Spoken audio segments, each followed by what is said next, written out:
Hi everyone! It's Sunday, so that can only be one thing. It's time to talk about the book that I've been reading this week. But before I do that, I just want to say, as you've probably seen on my profile, I've uploaded a couple of videos earlier this week. Well, yesterday, should I say? Of me and my sister. We filmed 3 videos while she was here over the weekend, and the third one I'm going to try and upload later today. If I can't, then I'll do it during the week. But there is another one on the way for you to watch us talking about, and it is more book related, just so you know, because those 2 videos I uploaded, the first 2 we filmed weren't really book related, but the last one is. But anyway, back over to the proper intention of this video. So I have this week been rereading a book which I haven't read since I was about 19, I think was the last time I read it, and that's Jeffrey Gendez's The Virgin Suicides. It was very interesting going back to the world, because this is a story about a group of boys who are obsessed with a group of sisters, 5 sisters, the Lisbon sisters, in the 1970s. But our narrator is one of those boys. It's never identified which of the boys it is, reflecting on everything much later in life. So it's probably like 20 years later or something, reflecting and narrating this story. So you have the teenager perspective when he's talking about how they felt, and all these amazing things that they experience, and some really dark things they experience, but then it's being told through the eyes of him 2 decades later. So it's a really interesting piece, the way how it's been constructed, the way it's been written. Yes, so as I said, in the 70s, it's a group of boys that are following the Lisbon girls. Lisbon girls are aged 13, 14, 15, 16 and 17. And they are Teresa, Mary, Lux, Bonnie and Cecilia. And you're thrown into this world very quickly in a very kind of dark manner. I mean, the first sentence, as you gather, is called The Virgin Suicide. So suicide is quite a huge element of this story, and it opens our book. The first line, it just really takes your breath away, and I'll just read it to you now. So, on the morning the last Lisbon daughter took her turn at suicide, it was Mary this time, and sleeping pills. Like Therese, the 2 paramedics arrived at the house knowing exactly where the knife drawer was, and the gas oven, and the beam from the basement from which it was possible to tie a rope. So that's your opening line. It's like, boom, you're right in the epicenter of this situation, and it's quite shocking. It really takes you aback a bit, and it's very interesting seeing the obsessions of boys about girls, and these boys in particular, because the way in which the girls are brought up, they are brought up by mother and father, Mr. and Mrs. Lisbon. Mrs. Lisbon doesn't work. Mr. Lisbon works as a teacher at the girls' school, and where the boys also attend school. And they are deeply religious couple. They very particular on the way the girls should talk, the way they act, the music that they listen to, what clothes they wear.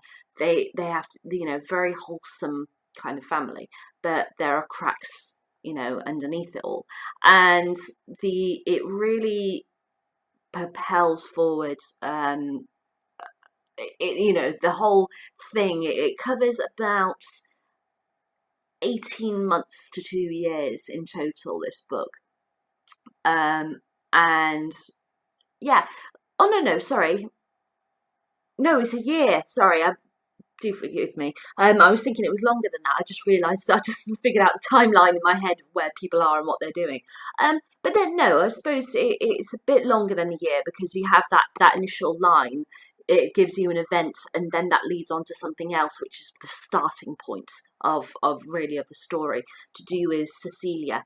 And I love the way in which he captures this story and his world and the obsession, and like the girls, they're very, how they meticulously write about what they wore, the colour of their lipsticks, how one of the boys gets into the house, he's invited to the house, not of their group, but another boy in the school, because he assists Mr. Lisbon in his class.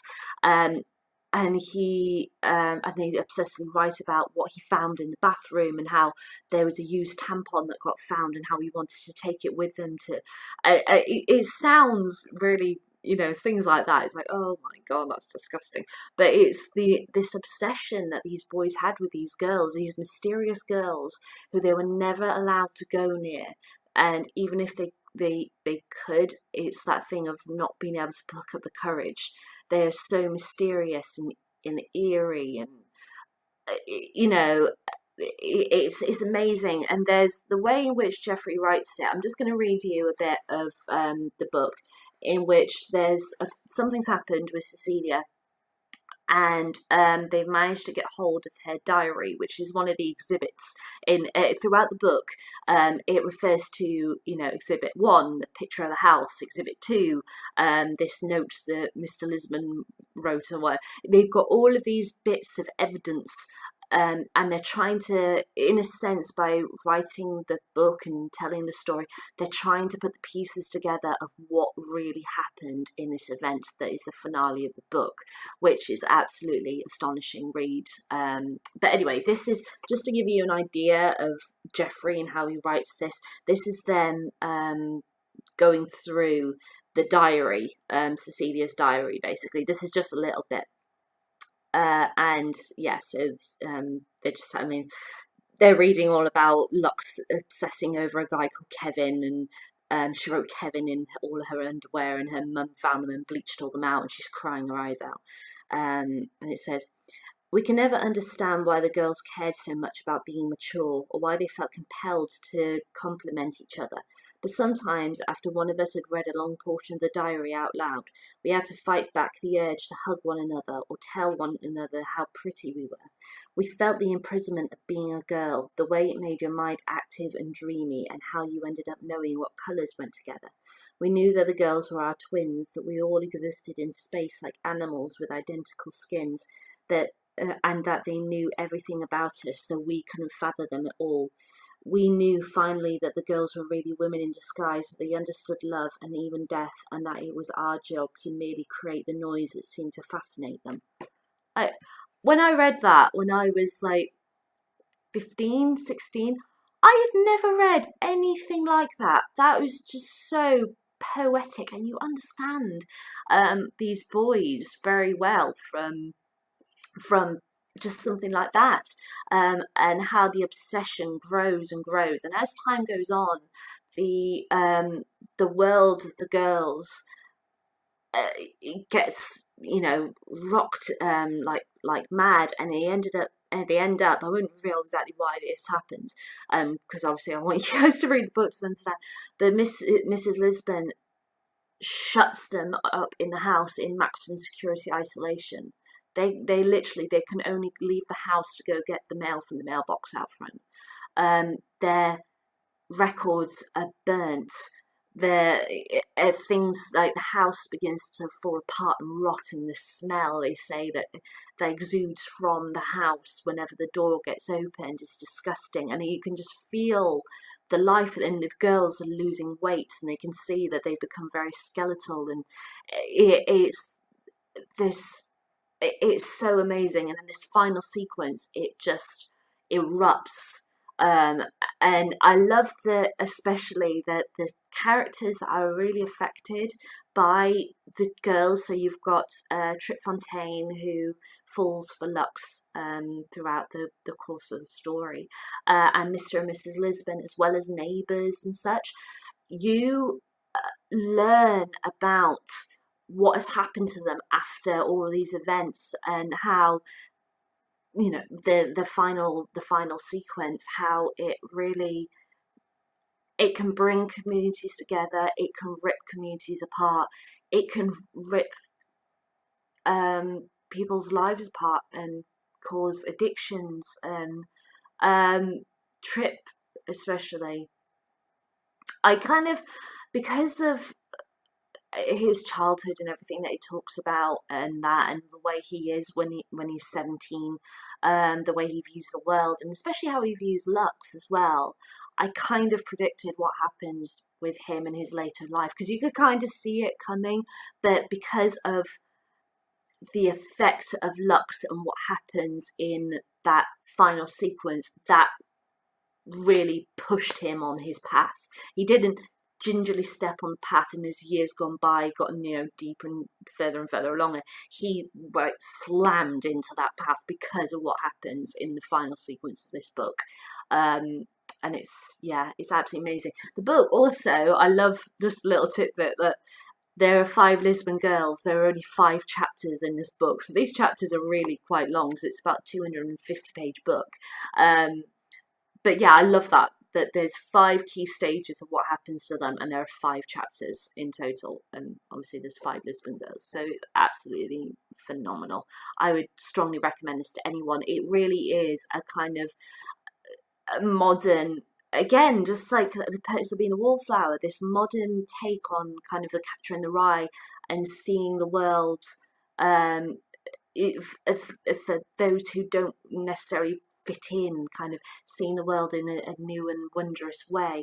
It really is extraordinary. I strongly recommend this. I actually haven't read any other of his books, but unless I'd really like to, and I think it was very interesting going back over it again, looking at it as an adult perspective, and I still had those things that there were certain elements and memories started triggering my mind of, well, one, when I was that age anyway, reading the book, and 1 and 2, my emotions being that age, and like really obsessing over music and how you find certain words and certain lines that were so powerful and what it meant to you. And there's this whole brilliant section where the boys find a way to communicate with the girls when they're locked up in isolation, by phoning them, and they play records.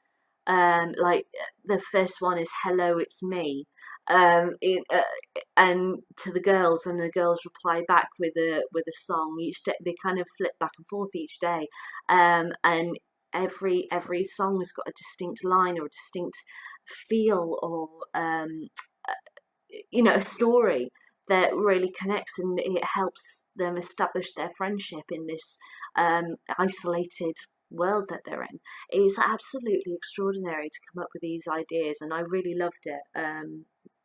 Seeing it from an adult perspective was very interesting. I saw it in a way I didn't anticipate I would. But as I said, I still had those memories of reading it when I was that age, and I loved every single minute of it. I really did. I started to feel sorry for certain characters that I didn't think I would, and especially Mrs. Lisbon, even she does some really horrendous things throughout the book, which she thinks she's doing, she's perfectly right in doing. It's the moral thing to do, like locking away her children, burning their records because of what they say, having them wear matching clothing, as she doesn't like them to be unique individuals. They have to be, exactly the same. She sees it as her doing the moral thing, or doing it's a good thing that she's doing, when really she's not. And I started staring and feeling sadness for her, and I never felt that way. I never considered how she felt throughout this whole ordeal that they go through. So it took me until I was an adult to start thinking of that. Now I want to talk about the film version, and I have to say, sorry, I'm just sat on my leg and I've got pins and needles on my leg now. I'm really gutted, because my plan was that I was going to watch the film before, as usual. I got the DVD, I don't have to worry about buying it. Okay, yeah, fine. And then this morning, because of clock's change, I woke up like 4 o'clock in the morning because of the change of the clock. And I was like, well, I can't sleep and I've got nothing to do. Oh, I don't know, watch The Virgin Suicides. Went upstairs and my DVD has gone. I have no idea where it is, and I have this horrible feeling that when I did a clear out of my books and DVDs before I moved into this house, I may have accidentally put it in a charity bag, and I'm really sad. I absolutely love that film, so I haven't been able to rewatch it. But believe you me, it is like there are word for word sections of this book. It really captures it fantastically. The cast, Mr. and Mrs. Lisbon, are James Woods and Kathleen Turner. Lux is Kirsten Dunst. Josh Hartnett plays Trip Fontaine, and everybody else are kind of were I did well. The only other cast members, I can't remember her surname. Her first name's AJ. She went on to do Final Destination 2 or something, and she was in like Without a Trace or something, Criminal Minds, something like that. She plays Mary, and Cecilia, I can't remember the actress's name, but she played the young Jenny in Forrest Gump. So yeah, they're the only cast that I recognise. Everybody else was totally new to me. And it was the directorial debut of Sofia Coppola, and it is astonishing. I watched this film because it was the film that led me to the books. My sister had the on video, and she was sat watching it one day, and I joined her, and I ended up just sitting and watching the whole thing with her. I absolutely loved it. Yeah, Sofia Coppola, it was like, wow. You could just see this woman's going to go really far in her career. She was just absolutely extraordinary, perfect tone, perfect way that she depicts it, and it felt so natural and everything. So it made the mystery of what these girls do and what they're about and everything all the bolder, and really took you down the road. So then when you had the final sequence, it was like wham, being hit against a wall. It was amazing. I absolutely love the film. Recommend it as well, but I don't have the DVD to hold up, and I'm really sad about that. So I think I'm gonna have to go out and buy a new copy of the DVD, which is, I'm really sad I don't have it with me.